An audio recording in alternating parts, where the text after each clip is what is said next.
जय किसान नमस्कार. आपण पाहत आहात वावर न्यूज. संबंध परळी तालुक्यामध्ये ज्यांना जलनायक म्हणून संबोधलं जातं असे आपल्यासोबत मयंकजी गांधी सर आहेत.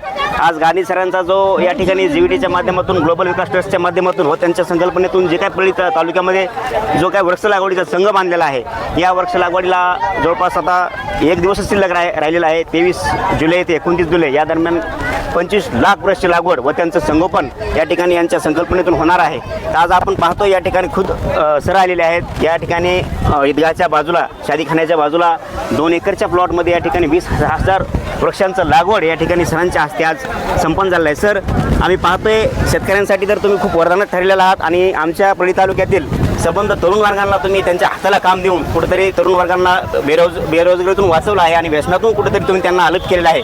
सर, आम्ही पाहतोय या ठिकाणी मागच्या 23 तारखेपासून ते 29 तारखेदरम्यान आपण 25 लाख वृक्ष लागवड या परळी तालुक्यामध्ये करत आहात आणि त्यांचं संगोपनही खूप चांगल्या पद्धतीने आपण करणार आहात. सर, या वृक्ष लागवडीच्या माध्यमातून असं कुठलं वेगळं संकल्प किंवा ध्येय आपण जीव्हीटीच्या माध्यमातून करणार आहात? परळीला बदलायचे असेल तर 3 टप्प्यामध्ये बदलू शकतो. पहिला टप्पा आहे पाण्याचं काम. हा वर्षी आत्ता आमचे 120 किलोमीटर खोलीकरण, रुंदीकरण आणि रिचार्ज शाफ्ट करून खूप पाणीदार केलेलं आहे. दुसरा आहे त्याला हरित कसा करायचा आणि 25 लाख झाडाचं आम्ही अभियान घेतलं होतं, पण कालपर्यंत 40 लाख झाड झाले होते. असं वाटतं की उद्या संध्याकाळपर्यंत 50 लाख झाडाचा विश्वविक्रम होणार आहे. पूर्ण विश्वामध्ये नॉन गव्हर्नमेंट कुठेही एजन्सीनी एवढे झाड लावले नाही. जास्तीत जास्त 16 लाख झाड लावले होते. आमच्या 50 लाख 3 पट होणार आहे. तो हा पूर्ण एरिया हरित झालं तो पाऊस पण वाढणार आहे आणि खूपच फायदे होणार आहे. आपण पाहतोय खरंच जलनायक ही उपाधी ज्यांनी कोणी ती सरांना दिली ती उचित दिलेली आहे. सर, खरंच शेतकऱ्यांसाठी एक वरदान ठरत आहेत.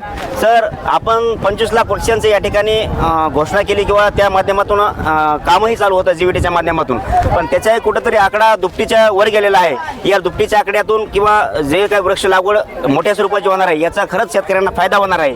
पण कुठंतरी शेतकऱ्यांसाठी ही एक वेगळी वरदान ठरून हरित क्रांती किंवा पाण्याची जी क्रांती ती होणारच आहे. पण आपण शेतकऱ्यांसाठी जे वरदान ठरत आहात या अजून संकल्पनेतून किंवा एक अजून भविष्यात वेगळी संकल्पना कुठली आपण जीव्हीटीच्या माध्यमातून या ठिकाणी राबवणार आहात का? पहिले एक चीज समजून घ्या, हे जे करतो आम्ही वैज्ञानिक पद्धतीने प्लांटेशन करतो.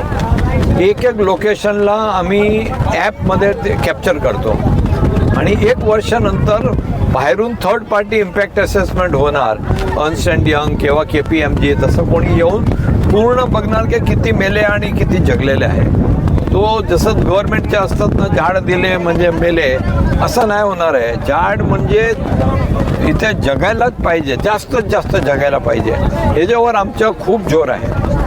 आता मी तुम्हाला बोललो तसं 3 टप्प्यामध्ये काम आहे. पहिला टप्पा पाणी, दुसरा टप्पा हरित, तिसरा आहे शेतकऱ्यांची उत्पादन कसं वाढायचं आणि ते जेपर्यंत पीक बदलणार नाही तेपर्यंत कापूस आणि सोयामध्ये जीवन बदलणार नाही आहे. तर आम्ही फळबागमध्ये केळी, तुती, पपाया असं सगळं सजेस्ट करतो, शिकवतो, रोपं देतो आणि कसं शेतकऱ्यांची इन्कम 10 पट करायची. आणि तुम्हाला माहीत असेल की टाटा इन्स्टिट्यूट ऑफ सोशल सायन्सनी सर्वे केलं होतं की शेतकरी जे आमचे 32,000 शेतकरी आहेत त्यांची इन्कम 38,000 रुपये वर्षाची होती, तर 4 लाखपेक्षा परत झालेली आहे.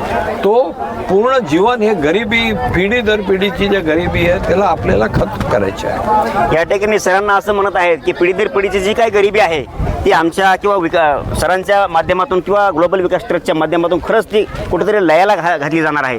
सर म्हणत आहेत की कुठेतरी कापूस किंवा ऊस जी काय पारंपरिक पिकं आपण आहेत ते पारंपरिक पिकाला कुठेतरी थोडीशी बगल देऊन आम्ही सांगतो किंवा आमचं विकास ट्रस्ट सांगतंय त्या माध्यमातून जर शेतकऱ्यांना तसं केलं गेलं तर कुठेतरी शेतकऱ्यांमध्ये हरित क्रांती येईल आणि गरिबी हटाव किंवा गरिबी हटली जाईल आणि गरिबीसाठी कुठेतरी हा एक पुढची स्टेप ठरलं जाईल. आपण या ठिकाणी मयंक गांधीशी बोललो आहोत.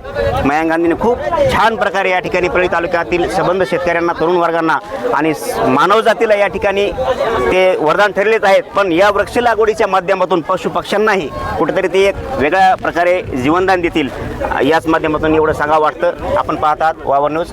धन्यवाद.